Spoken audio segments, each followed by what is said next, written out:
Good morning. हाँ जी, क्या क्या पढ़ लिया चैप्टर 2 में?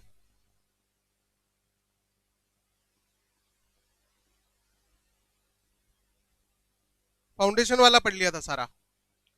ठीक है, आज स्टार्ट करना है। अभी आपको बुक मिल जाएगी, थोड़ी देर में आ रही है। तब तक हम स्टार्ट करते हैं ऑल्ट्रेशन वाला टॉपिक, जिसमें से एक क्वेश्चन आपके एग्जाम में कंफर्म आएगा। ठीक है, ये इंटर में है, फाउंडेशन में नहीं था आपके। नए पेज पर आना।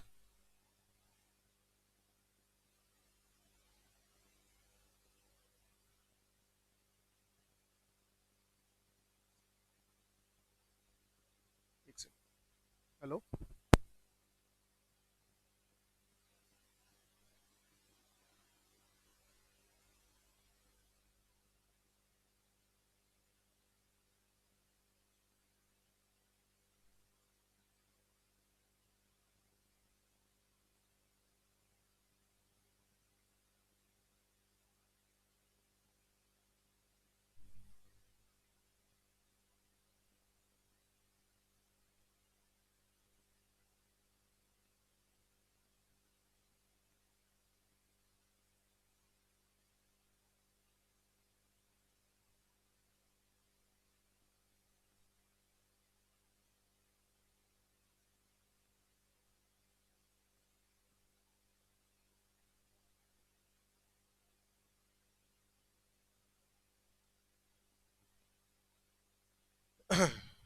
चलिए, टॉपिक है ऑल्ट्रेशन। क्या बदलाव किया जा सकता है एमओए और एओए में? Alteration in MOA. एमओए में सबसे पहला क्लोज कौन सा आता है बेटा? Name close.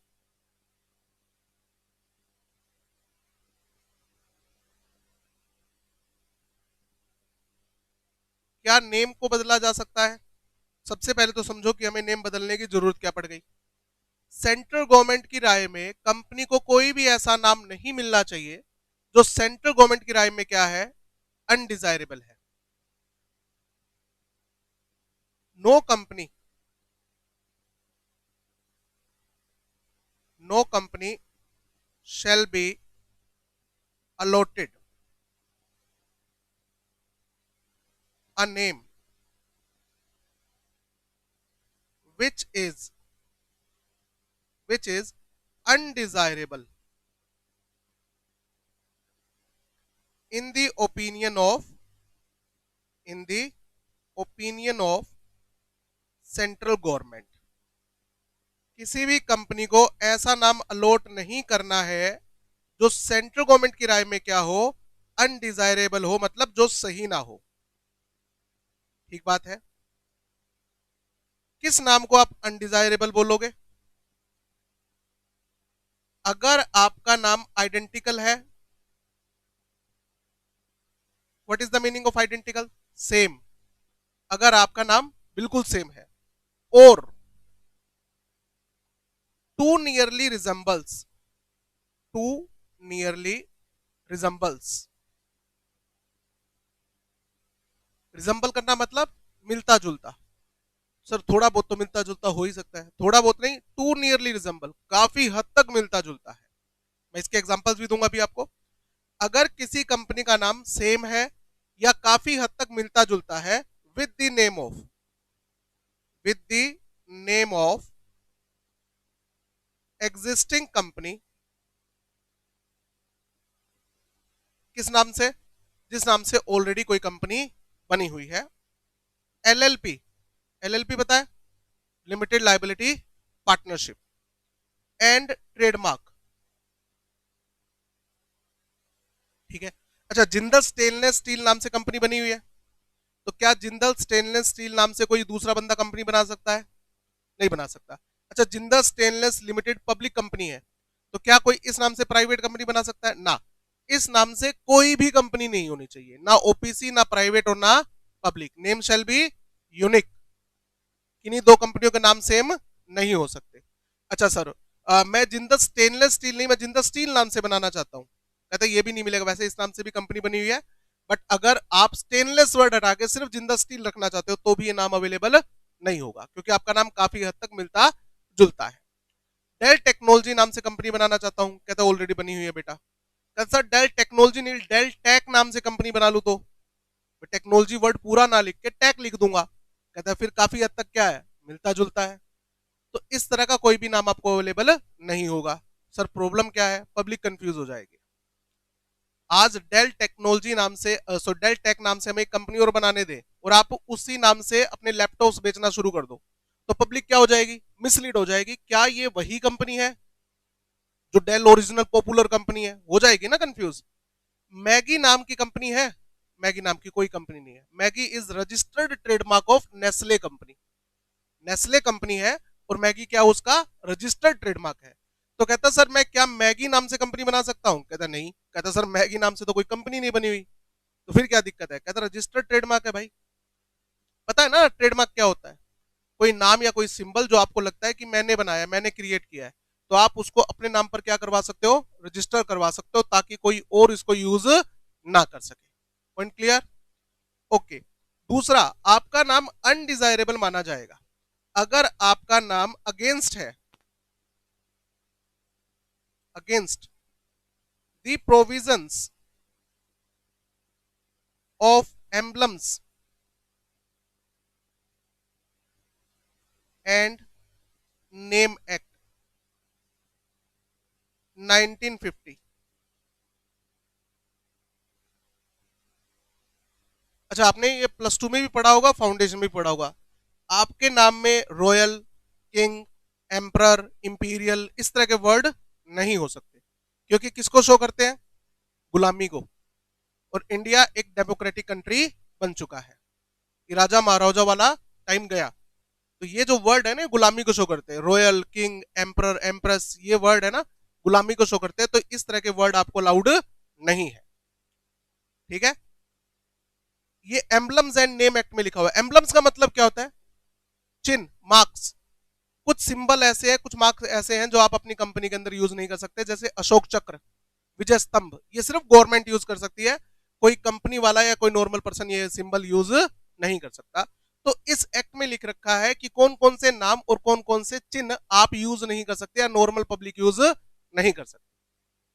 पॉइंट क्लियर, ठीक है। इस तरह की और भी गाइडलाइंस है, मैं एटसेट्रा लिख देता हूं, जब बुक में पढ़ेंगे तब डिटेल में पढ़ेंगे। फॉर एग्जाम्पल, अगर आपके नाम में बैंक वर्ड तभी आएगा जब आपका काम बैंकिंग का हो। आपके नाम के अंदर इन्वेस्टमेंट वर्ड तभी आएगा जब आपका काम इन्वेस्टमेंट का हो। आपके नाम में गवर्नमेंट वर्ड तभी आएगा जब गवर्नमेंट के साथ आपका क्या हो, लेना देना हो। फॉर एग्जाम्पल, गवर्नमेंट की आपकी कंपनी में क्या है, शेयर होल्डिंग है। नहीं तो ये वर्ड पब्लिक को क्या कर देते हैं, मिसलीड कर देते हैं। क्लियर, आगे आओ। तो आपकी कंपनी को ऐसा कोई भी नाम अलॉट नहीं होना चाहिए। अच्छा, अलॉटमेंट की प्रोसेस क्या रहती है, बोलो, क्या करना पड़ता है, run reserve unique name, reserve unique name. सबसे पहले तो आपको जिस नाम से कंपनी बनानी है, सबसे पहले जिस नाम से आपको कंपनी बनानी है वो नाम सोच लो। सोच लिया, अब ये देखो पहले वो नाम अवेलेबल है या नहीं है। बाकी डॉक्यूमेंट बाद में फाइल होंगे। सेक्शन 7 का जो प्रोसीजर है ना, जिसमें एक सीए के पास गए थे कि रजिस्ट्रेशन कर दो, फिर वो एमओए मांगेगा, एओए मांगेगा, डिक्लेरेशन मांगेगा, टेम्परेरी एड्रेस मांगेगा, याद है ना, वो काम बाद में। पहले ये देखो जिस नाम से कंपनी बनाना चाहते हो वो नाम अवेलेबल है या नहीं है। तो रिजर्व यूनिक नेम क्या करना पड़ेगा, एमसीए की साइट पर जाओ, mca.gov.in की साइट पे जाओ। वहां पर आपको एक ऑप्शन फ्लैश होता दिखेगा, रन, शॉर्ट में लिखा हुआ रन रिजर्व यूनिक नेम। इसके ऊपर आपको क्लिक करना है। जैसे ही इस पे क्लिक करोगे ये पूछेगा बताओ भैया किस नाम से कंपनी बनाना चाहते हो या सर्च करना चाहते हो। तो यहां पर आप क्या करो, प्रपोज नेम डालो, प्रपोज्ड नेम। अब बताओ मैंने प्रपोज नेम क्यों बोला है, बोलो, क्यों, फाइनल थोड़ी हुआ है अभी, हम इस नाम से कंपनी बनाना चाहते हैं, अब ये देखना चाहते हैं नाम अवेलेबल है या नहीं है। अगर ये प्रपोज नेम अवेलेबल होगा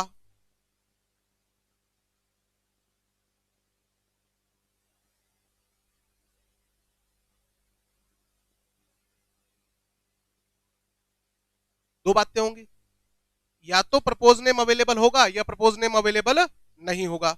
नहीं होगा तो आपकी एप्लीकेशन क्या हो जाएगी, रिजेक्ट हो जाएगी, और आरओसी कहेगा भैया ये नाम तो अवेलेबल नहीं है, दूसरा नाम फीड करो और दोबारा अप्लाई करो। ठीक है, आस्क फॉर रीसबमिशन, इसे क्या कहेंगे, आस्क फॉर रीसबमिशन, दोबारा सबमिट करो भैया फॉर्म, ये नाम तो अवेलेबल नहीं है। विद इन 15 डेज, 15 दिन का टाइम देते हैं, सोचो नया नाम क्या होना चाहिए और फिर दोबारा अप्लाई करो। ठीक है, 15 दिन के अंदर रीसबमिशन करो।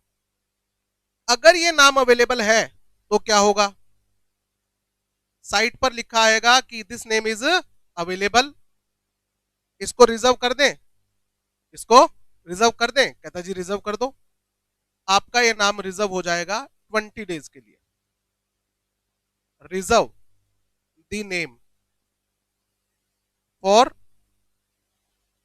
20 डेज, 40 डेज, 60 डेज, तीन ऑप्शन दिखेंगे आपको कि नाम को रिजर्व कितने दिन के लिए करना है, 20 दिन के लिए, 40 दिन के लिए या 60 दिन के लिए।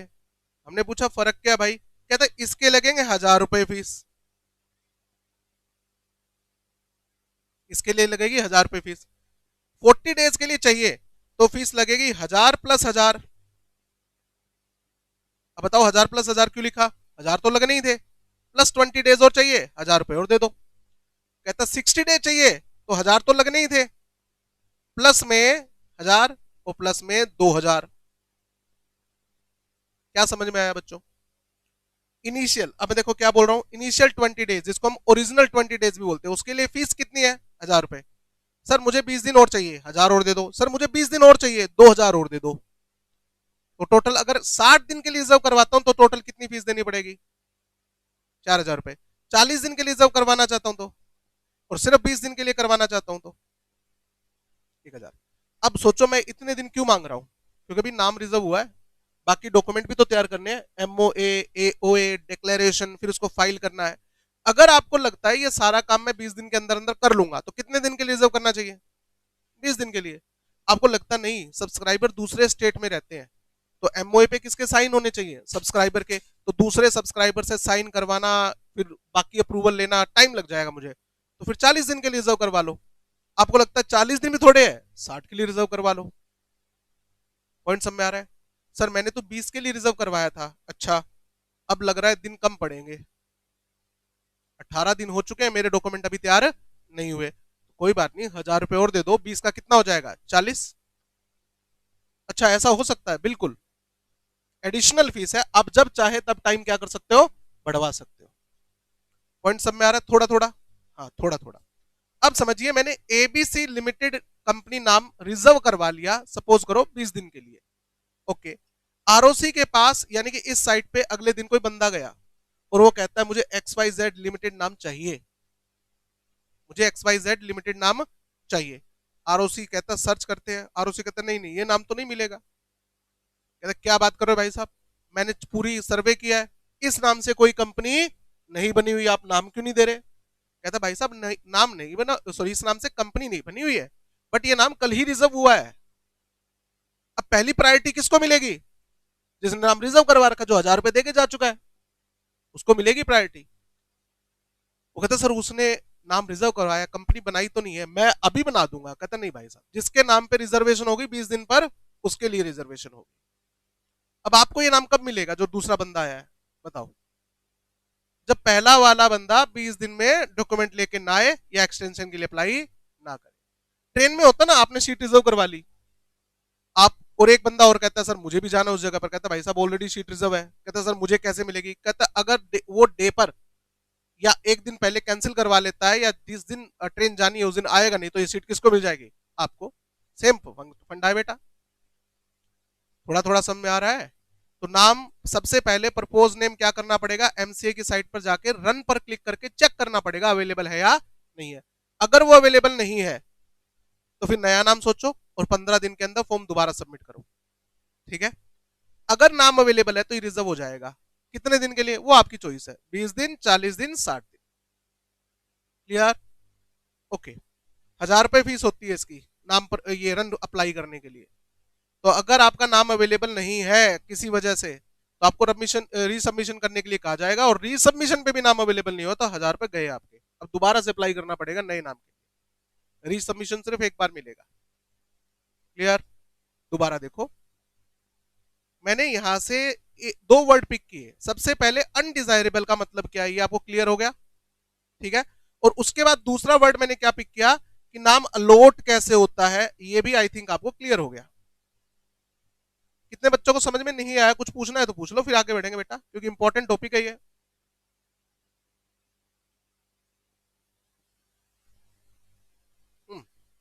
चले आगे।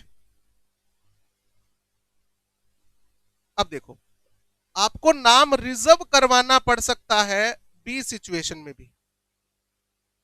सर मेरी कंपनी ऑलरेडी बनी हुई है, मेरी एक कंपनी ऑलरेडी बनी हुई है,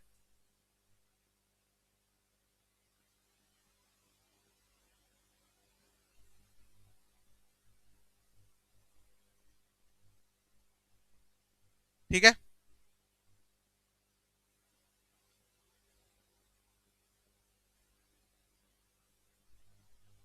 रुचि सोया लिमिटेड कंपनी, नाम सुना कभी किसी ने? नहीं सुना?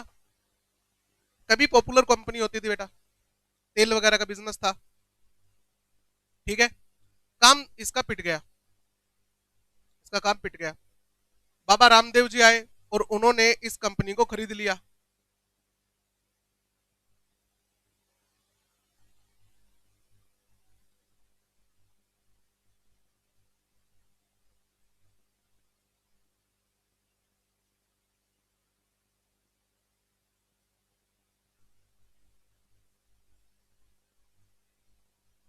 अच्छा, बाबा रामदेव ने कौन सी कंपनी की शुरुआत कर रखी है पता हो तो? पतंजलि, गुड। तो इन्होंने कहा भैया आपको तो कंपनी बंद करनी है। हाँ, मेरा ग्रुप है पतंजलि ग्रुप, मेरा ग्रुप है पतंजलि ग्रुप। कहता हाँ, मैं आपकी कंपनी को खरीद लेता हूँ। तो इन्होंने क्या किया, रुचि सोया कंपनी को खरीद लिया और पतंजलि के सारे प्रोडक्ट जो है वो इस कंपनी के नाम से बेचने लग गए, ठीक है। फिर किसी ने सलाह दी कि सर रुचि सोया जो है वो तो एक पिटी हुई कंपनी है, और आपकी कंपनी देखो कितनी ग्रो कर रही है, पतंजलि ग्रुप, कितने स्टोर खुले हुए पतंजलि के। कहता हाँ, कहता सर सूट नहीं करता आपको एक पिटी हुई कंपनी का नाम। तो बाबा रामदेव कहते बताइए क्या करना चाहिए। कहता आप नाम चेंज कर दो इसका यार। कहता क्या रख लो, Patanjali foods, Patanjali foods limited company, ये करो सर। आपका ग्रुप का नाम है तो आपकी कंपनी का नाम चलने दो। बाबा रामदेव ने कहा ठीक है।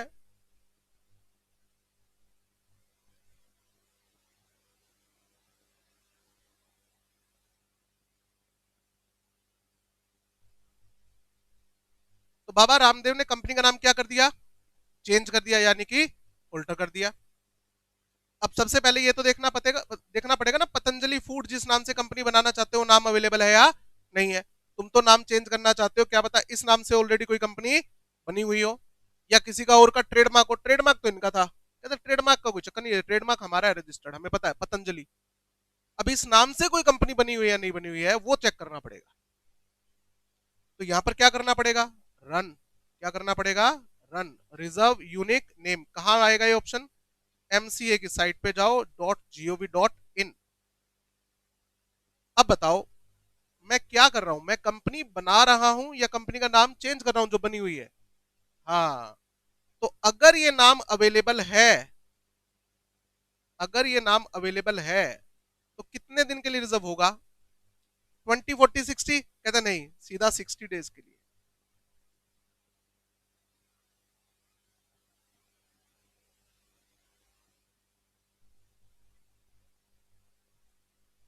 समझ नहीं आया?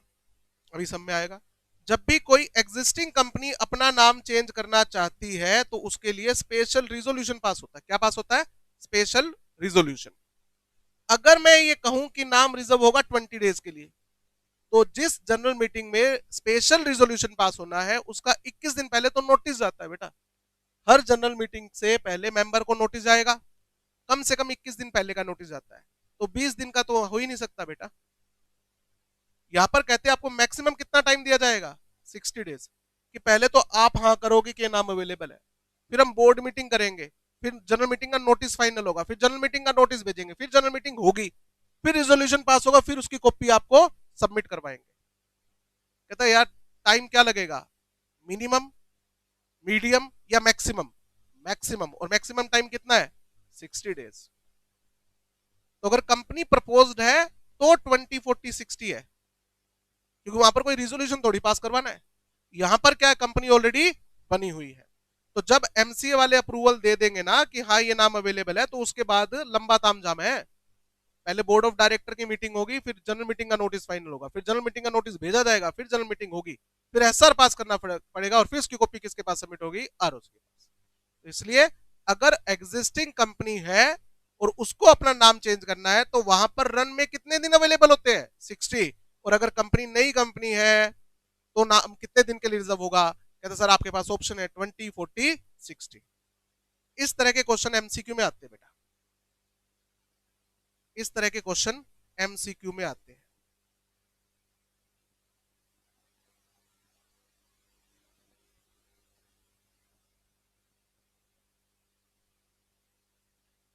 चार ऑप्शन दे देंगे और बता देंगे एक कंपनी ऑलरेडी बनी हुई है, ये अपना नाम रिजर्व करवा रही है, बताओ नाम कितने दिन के लिए रिजर्व होगा, फिर ऑप्शन मिल जाएंगे 20, 40, 60, 90। तो आपको क्या देखना है, कंपनी कौन सी है, एग्जिस्टिंग कंपनी है तो बताओ 60 डेज के लिए, और अगर प्रपोज कंपनी होती तो सर फिर तो तीनों ऑप्शन ठीक नहीं है, एबीसी ना। ओरिजिनल पीरियड कितना है, 20 डेज, तो कितना लिखना है, 20 लिखना है। 40 और 60 क्या है, एक्सटेंडेड पीरियड है बेटा। जब आपको अप्लाई करोगे तब मिलेंगे ये 40 और 60, नहीं तो इनिशियली कितने दिन है, 20। और अगर ऑलरेडी कंपनी बनी हो तो इनिशियल डेज कितने हैं, 60। पॉइंट सब में आ रहा है। हाँ, अगर ओपीसी अपना नाम चेंज करना चाहती है तो 60, और अगर ओपीसी बना रहे हो तो 20।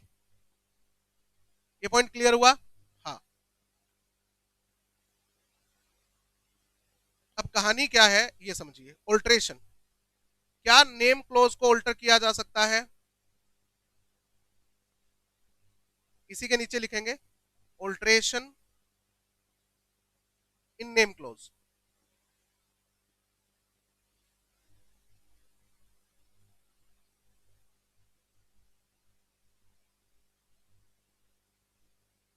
कहता है जी अलाउड है।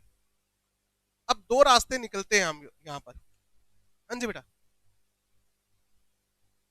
ओपीसी को अगर ओपीसी नाम चेंज करना चाहती है तो, अगर इनिशियली बनाना है तो वही है 20, 40, 60। नहीं नहीं, बाकी फाइलिंग करनी पड़ेगी ना। अब जो सिंगल मेंबर है वो एसआर पास कर देगा, वो अकेला ही है, वो अप्रूवल दे देगा कि हाँ मेरी तरफ से ओके है, ठीक है। उसके बाद एमजीटी 14 जाता है, वो भी आएगा, भी प्रोसीजर आगे का, उसके अंदर टाइम लगता है, ठीक है। ऑल्ट्रेशन इन नेम क्लोज देखिए, सबसे पहला मोड आता है कि आप ऑल्ट्रेशन कर क्यों रहे हो, सर अपनी मर्जी से कर रहे हैं, इसे हम बोलते हैं वॉलेंट्री। हमारे नाम में कोई प्रॉब्लम नहीं है, हम अपना नाम क्या कर रहे हैं, अपनी मर्जी से चेंज करना चाहते हैं, जैसे पतंजलि फूड्स ने किया। पतंजलि फूड्स को किसी ने कहा क्या कि आपके नाम में कोई गलती है, इसको ठीक कर लो, उनको लगा कि चेंज कर लेना चाहिए तो चेंज कर लिया। दूसरा होता है mandatory, mandatory conversion, sorry alteration. एक मिनट, समझते हैं इसको, क्या रहेगा इसका प्रोसीजर, इसको एक एग्जांपल से समझते हैं।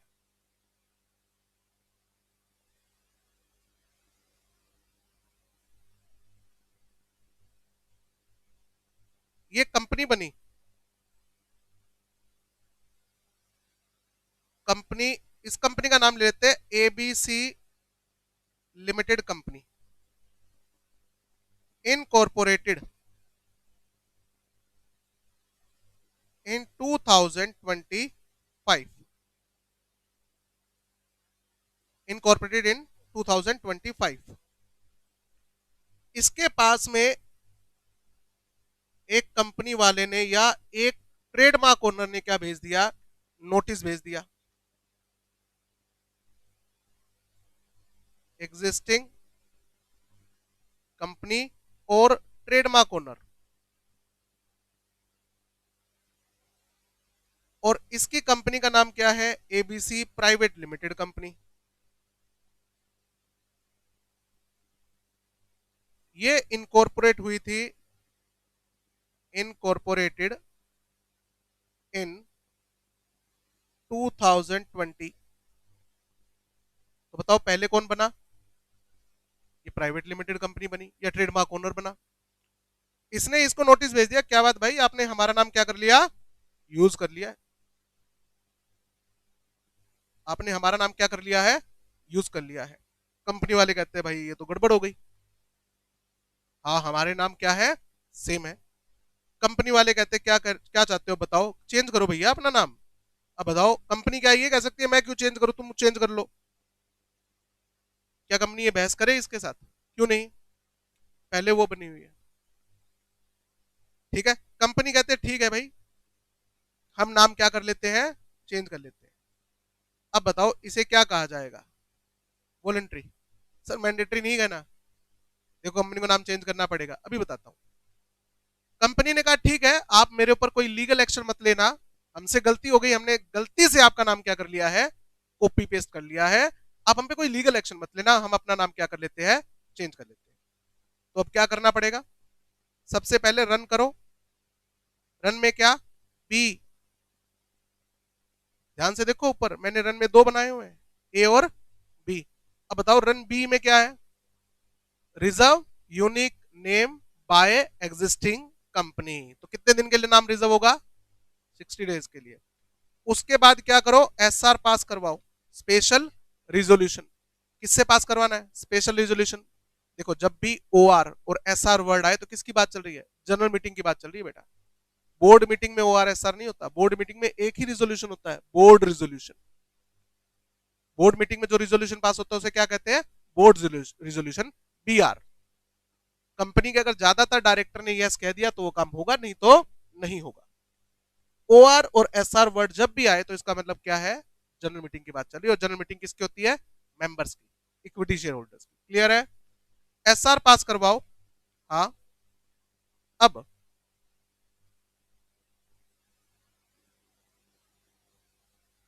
अमेंडेड एमओए की कॉपी और एसआर की कॉपी, ये किसको फाइल कर दो? आरओसी को।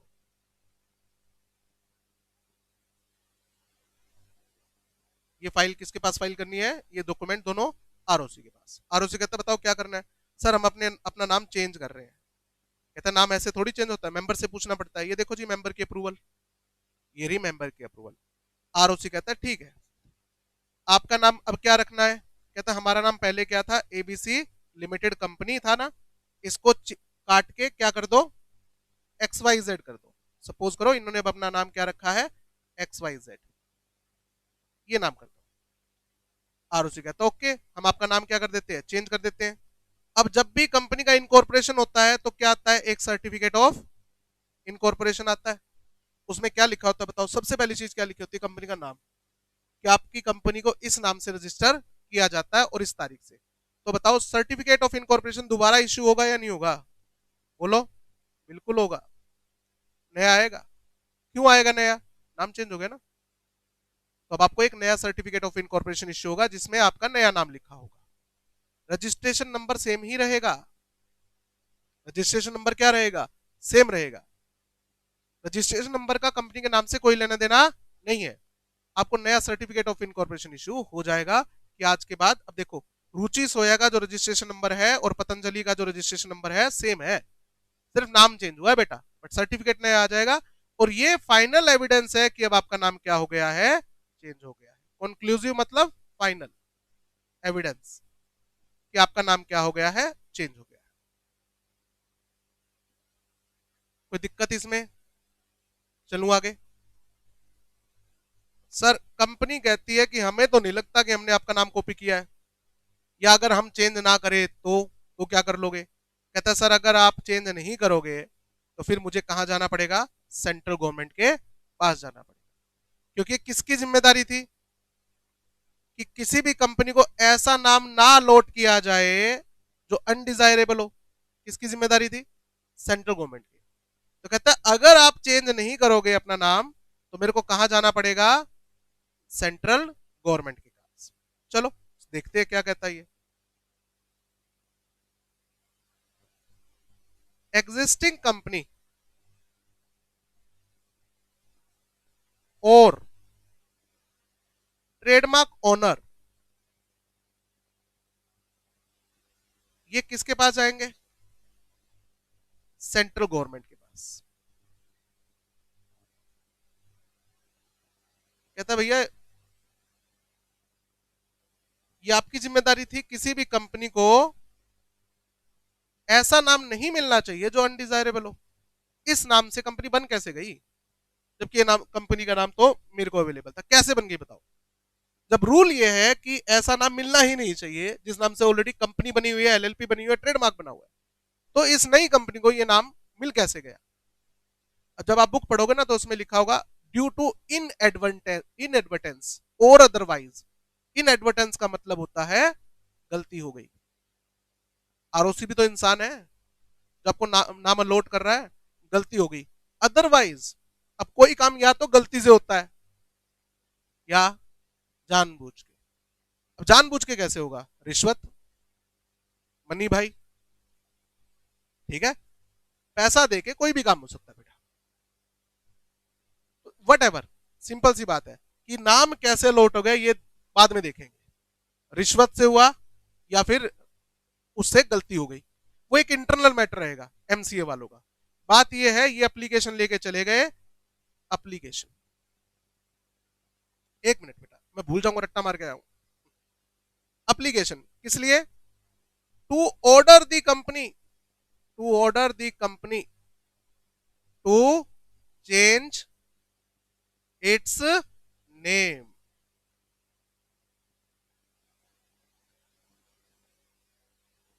तो ये जो एग्जिस्टिंग कंपनी है या ट्रेडमार्क ओनर है, अब किसके पास जाए? अब जाएगा ये गवर्नमेंट के पास एप्लीकेशन लेके कि भैया इस नाम से कंपनी बन गई, जबकि ये नाम तो हमारा था, ये तो ये मेरा रजिस्टर्ड ट्रेडमार्क है। सेंट्रल गवर्नमेंट कहती है चाहते क्या हो सर, एप्लीकेशन दे रहे हैं हम आपको, ऑर्डर दो कंपनी को कि वो अपना नाम क्या करे, चेंज कर ले। हमने तो रिक्वेस्ट करके देख ली, हमारी रिक्वेस्ट पे तो चेंज नहीं कर रहा। सेंट्रल गवर्नमेंट चेक करेगी और सेंट्रल गवर्नमेंट उसके बाद क्या करेगी? ऑर्डर भेजेगी। किसको? कंपनी को।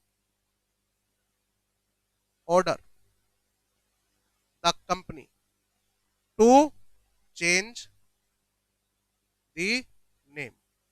सेंट्रल गवर्नमेंट का ऑर्डर आ जाएगा जी, किसके पास? कंपनी के पास। एग्जांपल वही कंटिन्यू कर रहा हूं, ये कौन सी कंपनी थी? ABC limited company.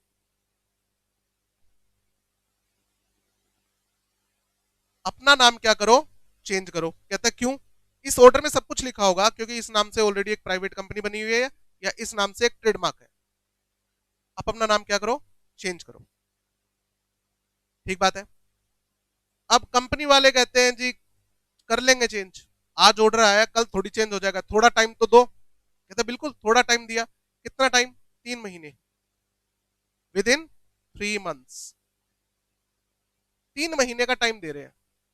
जिस दिन ऑर्डर इश्यू किया है उसके 3 महीने के अंदर अंदर अपना नाम क्या कर दीजिए? चेंज कर दीजिए। अब कंपनी क्या करेगी बताओ? ऑर्डर तो मानना पड़ेगा। अब क्या करना पड़ेगा? सबसे पहले रन, अब बताओ रन ए या बी? बी। ऑलरेडी कंपनी बनी हुई है ना, अपना नाम क्या कर रही है? चेंज कर रही है। फिर क्या पास करवाना है? एसआर। कहता नहीं नहीं नहीं नहीं। अच्छा मुझे बताओ, एसआर पास करना आसान है या ओआर पास करना आसान है? हाँ। अब ये गवर्नमेंट का ऑर्डर आ गया कि नाम तो क्या करना पड़ेगा?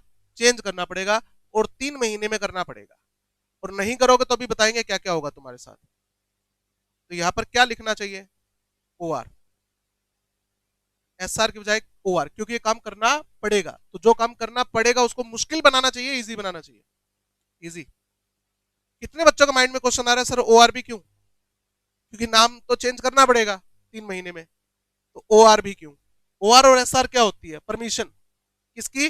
मेंबर्स की। तो मेंबर की परमिशन लो। कहता है एसआर नहीं ओआर, क्योंकि ओआर इजी है। कहते परमिशन भी क्यों लेनी है जब गवर्नमेंट का ऑर्डर आ गया? तो कहते नया नाम क्या रखना है उसके लिए परमिशन ले रहे भाई। नाम तो चेंज करना पड़ेगा, उसमें तो ऑप्शन ही नहीं है हमारे पास। नया नाम क्या रखे उसके लिए परमिशन ले रहे हैं कि हमने रिजर्व किया ये नया नाम, ये भाई साहब ठीक है क्या, या कोई और नाम देखें। ओआर पास कर दिया। अब अमेंडेड एमओए की कॉपी, अपना एमओए का नेम क्लोज क्या करो, चेंज करो। इस ओआर की कॉपी और एमओए की कॉपी किसके पास भेजेंगे, आरओसी के पास, कि भैया नाम चेंज कर दो। हमारी कंपनी का नाम क्या था, एबीसी लिमिटेड कंपनी था ना, कहता हाँ चेंज कर दो भैया इसको, XYZ लिमिटेड कंपनी कर दो। आरओसी नाम चेंज करेगा और क्या इश्यू करेगा, fresh certificate of incorporation. Same ही तो है सर, ये है मैंडेटरी कन्वर्जन। अब मैंडेटरी क्यों बोल रहा हूं बताओ, क्योंकि ऑर्डर पे हो रहा है कन्वर्जन, अब आपके पास चॉइस नहीं है। रुको रुको,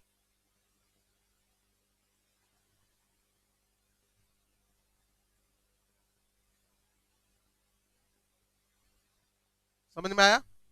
तो दो तरह के कन्वर्जन, सॉरी नाम चेंज करने पड़ेंगे। दो तरीके से नाम चेंज होते हैं। नंबर वन वॉलेंट्री, या तो अपनी मर्जी से नाम चेंज कर लो, नहीं तो मैंडेटरी। वो सेंट्रल गवर्नमेंट के पास जाएंगे एप्लीकेशन लेके, और सेंट्रल गवर्नमेंट चेक करेगी कि हाँ वाकई में अगर नाम में गड़बड़ है तो सेंट्रल गवर्नमेंट कंपनी को ऑर्डर देगी कि अपना नाम चेंज करो, कितने टाइम में, 3 मंथ्स में। और ओआर पास करना पड़ेगा, एसआर पास नहीं करना पड़ेगा, ये फर्क है। क्लियर, थोड़ा थोड़ा क्लियर। अब यहां पर दो बातें ध्यान रखने वाली।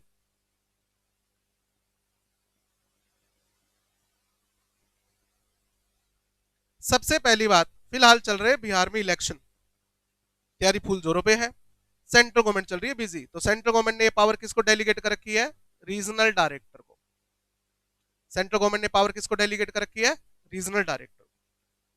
तो प्रोविजन अगर आ जाए एग्जाम में तो क्या लिखना है, where to apply for rectification of name, central government. और फिर अगली लाइन में क्या लिखोगे, our the central government has delegated this power to regional director. ज्यादा सुटेबल तो ये रहेगा। सर अगर हम सिर्फ सेंट्रल गवर्नमेंट लिख दे तो एग्जामिनर को एक मौका मिल गया नंबर काटने का, कि बच्चा अपडेटेड नहीं है। ठीक है, वो नंबर काट सकता है, अब वो उसकी चॉइस है। ठीक है, अगर हम सीधा आरडी लिख दे तो ओके है, बट ज्यादा सुटेबल क्या है, पावर किसकी है, सेंट्रल गवर्नमेंट की। अगली लाइन में लिखो power has been delegated to ROC, sorry regional director. ये पॉइंट क्लियर हो गया बेटा। दूसरी बात आता है यहां पर ये ट्रेडमार्क ओनर के केस में। अगर ये कंपनी का मैटर है तो अप्लीकेशन लेके कब जा सकता है, ये कभी भी जा सकता है। सर वो जो कंपनी बनी है ना, उसको बने हुए 2 साल हो गए, 3 साल हो गए, 5 साल हो गए, कभी भी जा सकते हो। बट ट्रेडमार्क ओनर अप्लीकेशन कब मूव कर सकता है, with in 3 years. Trademark owner जो है वो अप्लीकेशन कितने दिन में फाइल कर सकता है, सिर्फ और सिर्फ 3 साल में, from from the allotment of name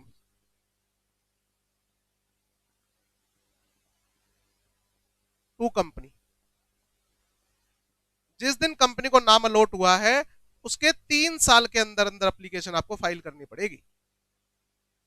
sir नहीं समझ में आई, ये वाली बात समझ में नहीं आई, लिख लिया एक बार, एग्जाम्पल से समझते हैं बेटा।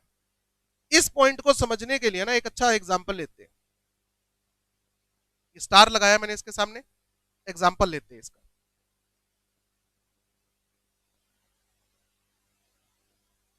एबीसी लिमिटेड कंपनी ये इनकॉर्पोरेट कब हुई थी, incorporated in, sorry on 1 July, on 1 जुलाई 2025।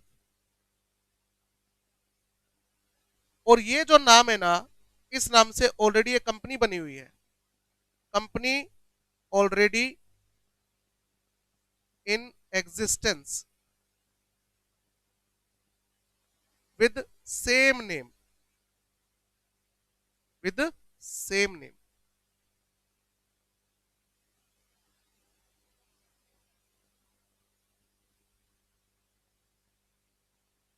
अब मुझे बताओ ये जो कंपनी है ये एप्लीकेशन कब तक फाइल कर सकती है? कंपनी विद सेम नेम कब तक एप्लीकेशन फाइल कर सकती है? Can file application to central government. हमारा सेंट्रल गवर्नमेंट ने पावर किसको डेलीगेट कर किया? रीजनल डायरेक्टर को। To order the company, to order the company कि भैया कंपनी को ऑर्डर दो, किस लिए? टू ऑल्टर दी नेम, कि वो अपना नाम क्या करे? चेंज करे।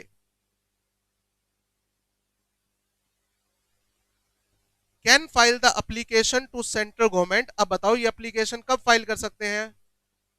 Any time.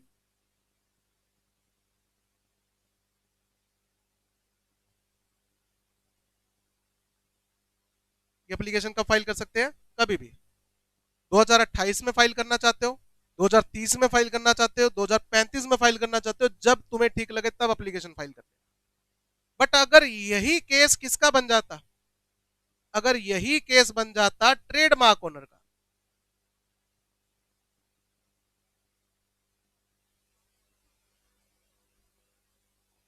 अगर यही केस बन जाता ट्रेडमार्क का, तो यहां पर एनी टाइम नहीं, बताओ क्या आता? Application can be file to central government to alter the name of the company within 3 years। कहां से? फ्रॉम 1 जुलाई 2025, मतलब 30 जून 2000, सॉरी 1 जुलाई 2028 तक, 1 जुलाई 2028 तक नाम अप्लाई करना पड़ेगा, सॉरी एप्लीकेशन देनी पड़ेगी, उसके बाद नहीं जा सकते। वजह यह है कि कंपनी अगर होती तो डिपार्टमेंट सेम है, कंपनी एंड कंपनी। ट्रेडमार्क का डिपार्टमेंट क्या होता है? अलग है, उसका एक्ट क्या है? अलग है। तो डिफरेंट एक्ट वालों को अगर एप्लीकेशन लेके आनी है तो 3 साल के भीतर भीतर आए। ठीक है, हमारा ही एक्ट है तो हम तो कभी भी चेंज कर सकते हैं। थोड़ा थोड़ा समझ में आ रहा है? ये फर्क है बेटा। हाँ अब पूछो बेटा, क्या पूछ रहे थे? हाँ, नेम सेव होता नहीं है, नीचे ऑप्शन आएगा कि रिजर्व करना है क्या, ये नाम अवेलेबल है, तुम्हें ऑप्ट करना है या नहीं करना। और ऑप्ट करना है तो 20 डेज, 40 डेज या 60 डेज।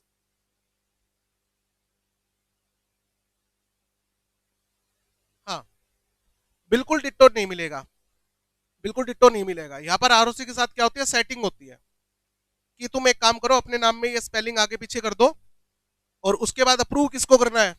आरओसी को। जैसे मैं यहां से अप्लाई करूंगा, किसकी स्क्रीन पे जाएगा? आरओसी की कंप्यूटर स्क्रीन पे जाएगा कि किसी ने इस नाम के लिए अप्लाई करना है, एक्सेप्ट करना है, रिजेक्ट करना है। तो कहता मैं एक्सेप्ट कर लूंगा। ठीक है, रिश्वत ज्यादा लगती है जितने तुम क्लोज हो गए ना कि मुझे यही नाम चाहिए, और आरओसी कहता ना ना, इस नाम से तो बनी हुई है, कंपनी है या ट्रेडमार्क है। ठीक है, कहता नहीं सर चाहिए तो यही। तो उसकी फीस वो क्या करेगा? फीस क्या मतलब बेसिकली रिश्वत क्या मांगेगा? ज्यादा मांगेगा। मेरे को पब्लिकली ऐसी स्टेटमेंट देनी नहीं चाहिए, ठीक है, but this is a fact. Government department में रिश्वत चलती है, और जो काम रिश्वत से होता है ना वो ज्यादा सिस्टमेटिक होता है। रादर कि हम कंपनी एक्ट के रूल्स के हिसाब से चलेंगे ना तो काम होता ही नहीं है। रिश्वत से काम बड़े जल्दी हो जाता है बेटा। ठीक है, चलो। हाँ जी,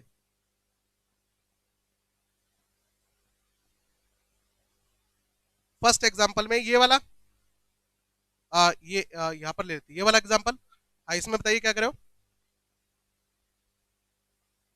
सेंट्रल गवर्नमेंट के ऑर्डर के बाद भी नाम चेंज करने से मना कर दे तो क्या होगा? अब आपके अकॉर्डिंग क्या होना चाहिए? अगर 3 महीने में तुमने नाम चेंज नहीं किया, सबसे पहली बात, अब यहां पर कंपनी कहती है 3 महीने में नाम चेंज करना है, 3 महीने तक नाम यूज कर लें, तो क्या ऑर्डर आएगा साथ में इसके? नाम स्ट्राइक ऑफ रहेगा। जब तक अपना नाम क्या नहीं कर देते? चेंज नहीं कर देते, आपका नाम क्या रहेगा? Strike off. और उसके बाद भी 3 महीने के बाद भी नाम चेंज नहीं किया तो वाइंडिंग अप, वाइंडिंग अप का ऑर्डर। तो नाम चेंज नहीं कर रहे, इसको बंदी कर दो, ये केस है। और जानबूझ के नहीं चेंज कर रहे तो फ्रॉड का सेक्शन भी लगेगा 447, कि गवर्नमेंट के ऑर्डर के बाद भी नाम चेंज नहीं कर रहे हो, इसका मतलब कुछ तो गड़बड़ है मतलब फ्रॉड की इंटेंशन है, फ्रॉड की इंटेंशन है तो सेक्शन 447 जेल में डाल दो। ठीक बात है, ये पॉइंट हुआ क्लियर। अब ऑल्ट्रेशन वाला, तो ऑल्ट्रेशन कब करनी पड़ती है? जब आपका नाम किसी एग्जिस्टिंग कंपनी के नाम से आइडेंटिकल है, मतलब वर्ड टू वर्ड सेम है या काफी हद तक रिजेंबल कर रहा है, किसी एग्जिस्टिंग कंपनी के नाम से, ट्रेडमार्क के नाम से, एलएलपी के नाम से, या आपका नाम एम्बलम्स एंड नेम एक्ट के खिलाफ जा रहा है। देखो हिसाब से नाम मिलना ही नहीं चाहिए था, बट गलती से अगर ये नाम अलॉट हो गया या आपने रिश्वत खिला के नाम अलॉट किया है तो फिर क्या करना पड़ेगा? ऑल्ट्रेशन करनी पड़ेगी। अब या तो अपनी मर्जी से ऑल्ट्रेशन कर लो या फिर गवर्नमेंट का ऑर्डर आएगा तब ऑल्ट्रेशन करनी पड़ेगी। अपनी मर्जी से नाम चेंज करोगे तो क्या पास होगा? एसआर, और गवर्नमेंट का ऑर्डर आ गया तो क्या पास करना पड़ेगा? ओआर। क्लियर है? आरओसी को जरूर अपडेट कर देना, यहां पर भी लिखो विद इन 30 डेज। जिस दिन रिजोल्यूशन पास हुआ है उसके 30 डेज के अंदर अंदर आरओसी को ये डॉक्यूमेंट दे देना। यहां पर भी 30 डेज लिख लो, और यहां पर आएगा 15 डेज, यहां पर आएगा विद इन 15 डेज। 15 डेज ही करना, दोनों दोनों ही 15 डेज करना, ऊपर भी 15 डेज करना यार, यहाँ पर 30 नहीं आएगा 15 आएगा। 15 दिन के अंदर अंदर डॉक्यूमेंट फाइल करने हैं सारे।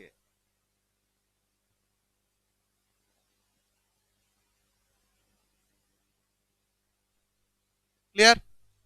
नेम क्लोज ऑल्टर करने का प्रोसीजर अपना पूरा।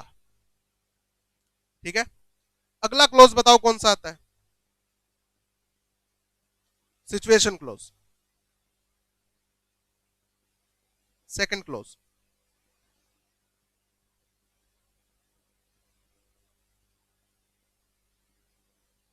क्या चीज? नहीं, दोनों में 15 करने पड़ा। हाँ, सिचुएशन क्लोज में क्या लिखा होता है? फुल एड्रेस होता है क्या? नहीं, फुल एड्रेस नहीं होता, सिर्फ क्या होता है? हाँ, मैं एक बार फिर से लिखवा रहा हूं, यहां पर कभी भी फुल एड्रेस नहीं होता।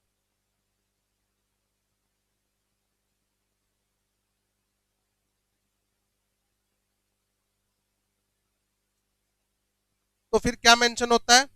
Only state name, only state name is mention.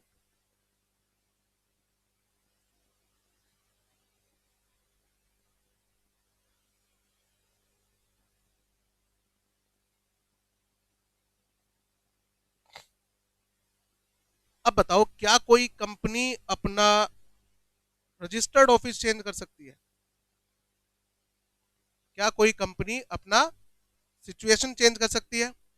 तो इसके बेटा 4 पॉइंट बनते हैं, इसके 4 पॉइंट बनते हैं। चेंज कहां हो रहा है? ए, बी, सी एंड डी। पहला चेंज जो है वो है inter state change, inter state change. Company एक स्टेट से दूसरे स्टेट में जा रही है। दूसरा है inter city change, inter city change. Sir state same है, एक सिटी से दूसरी सिटी में ऑफिस जा रहा है हमारा। तीसरा है इंटर सिटी चेंज। आपको लगेगा दो सेम लिख दिया, अभी बताता हूं बेटा क्यों लिखे। और चौथा है with in city change, with in local limit, with in local limit. Sir city भी सेम है, एक गली से दूसरी गली में ऑफिस शिफ्ट कर रहे हैं। ओके, फॉर एग्जांपल हमारी जो कंपनी है वो कंपनी मूव कर रही है हरियाणा से महाराष्ट्र।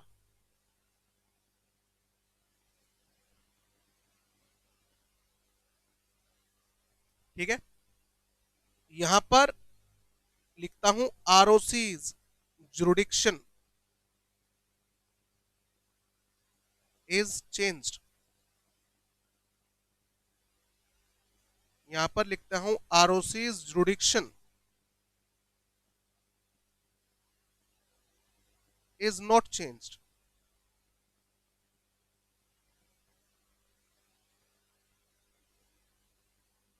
और विद इन लोकल लिमिट का एग्जांपल लेते हैं कि आपका ऑफिस जो है दिल्ली में पीतमपुरा पे है और आप पीतमपुरा से अपना ऑफिस कहाँ शिफ्ट कर रहे हो? दिल्ली के अंदर दूसरी लोकेशन पे, सपोज करो नेहरू प्लेस। ठीक है, ऑफिस कहाँ है? पीतमपुरा, दिल्ली में आपका ऑफिस है, और आप कहाँ शिफ्ट कर रहे हो? टू नेहरू प्लेस, दिल्ली। अब बताओ, सिटी भी सेम, स्टेट भी सेम।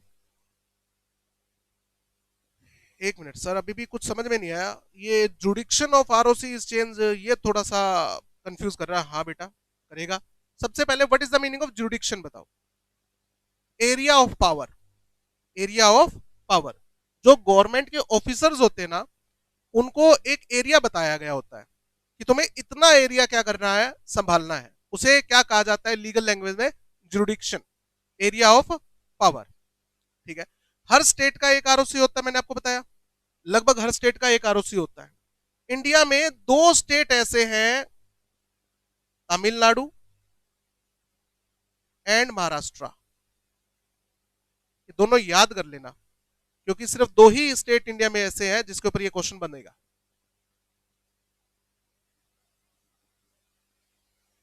इन दो स्टेट के अंदर दो आरओसी है। तमिलनाडु में दो आरओसी है, महाराष्ट्र में दो आरओसी है। मैंने आपको लेक्चर नंबर 1 और 2 में बता दिया था कि ये स्टेट बहुत बड़े हैं, एरिया वाइज नहीं, number of company wise. ROC क्या करता है? कंपनीज को मैनेज करता है। अब वो कहता है भाई साहब इतनी सारी कंपनियां यहां पर, मैं अकेला कैसे मैनेज करूं? तो इन दो स्टेट में नंबर ऑफ आरओसी एक से ज्यादा है। जैसे आपका ऑफिस मुंबई में था और अब आप पुणे शिफ्ट कर रहे हो, तो मुंबई का आरओसी अलग है और पुणे का आरओसी अलग है। स्टेट सेम है, बट अगर मैं ये सिटी चेंज करूंगा तो आरओसी की जुडिक्शन क्या हो रही है? चेंज हो रही है।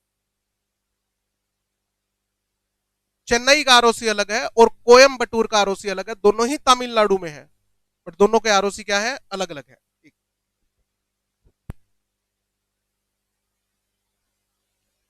ये पॉइंट सब में आया थोड़ा थोड़ा? बाकी सेम है सर। जैसे हरियाणा में अगर आप हिसार से सिरसा शिफ्ट करना चाहते हो तो कर सकते हो। सिरसा जगह अच्छी नहीं है, मत जाना, मेरी ससुराल है वहां पर। ठीक है। तो ये क्या कहलाएगा? यहाँ पर आरओसी भी सेम है। और लास्ट क्या है? Local limit. ये आपको मैंने बता ही दिया। जैसे आप हिसार में रहते हो, डाबड़ा चौक पे आपका ऑफिस था, किराए पे बिल्डिंग थी सर। जिस बंदे की बिल्डिंग थी वो कहता खाली करो, तुमने वहां से बिल्डिंग खाली करके फवारा चौक पे नया ऑफिस ले लिया। तो कहाँ जा रहे हैं? सिटी के अंदर ही है बेटा। अब मेरे को इन चारों केसेस को ध्यान से देख के ये बताओ कि ये जो ऑल्ट्रेशन इन सिचुएशन क्लोज वाला केस है, ये चारों पे अप्लाई होना चाहिए या इन चारों में से एक या दो पे? एक पे। कौन से पे? ये वाला। अब बताओ आपने फर्स्ट पे क्यों कहा? क्योंकि यहां पर स्टेट का नाम मेंशन है बेटा। तो एमओए में चेंज कब आएगा? जब स्टेट चेंज होगा। ये बाकी तीन केस जो है, note the case, note the case of alteration in MOA.